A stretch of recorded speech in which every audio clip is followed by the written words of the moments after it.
Moving on to EURUSD for our second weekly setup.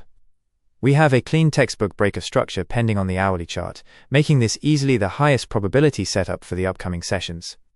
I'm going to share my exact entry zone and 3 targets you cannot afford to miss. Please watch the full video.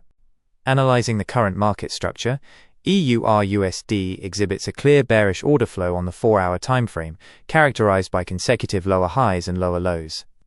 A confirmed bearish break of structure indicates dominant institutional selling pressure.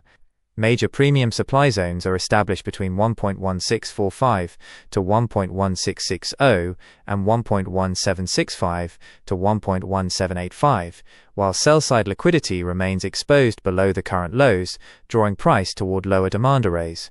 Our focus is on this entry zone between 1.1640 and 1.1660. We are waiting for mitigation here.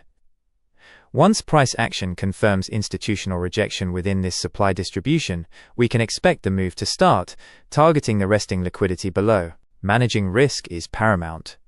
Our invalidation level is strictly set at 1.1705. If price breaks this level, our bearish bias changes, signaling a potential structural shift. We have mapped out 3 precise scenarios based on liquidity targets. Scenario 1 aims for T1 at 1.1560, clearing immediate intraday support. Scenario 2 extends to T2 at 1.1500 as momentum accelerates. Finally, Scenario 3 targets T3 at 1.1450, mitigating the major higher timeframe demand zone where buyers might re-enter.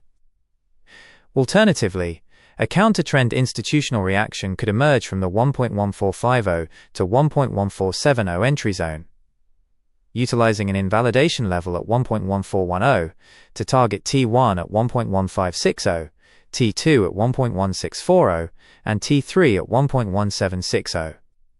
Ensure you strictly monitor lower timeframe confirmation to guarantee precise institutional alignment before execution. This strategic mapping maximizes our potential risk-to-reward ratio significantly. This is an educational video, not investment advice. Follow for more. The next analysis is coming very soon.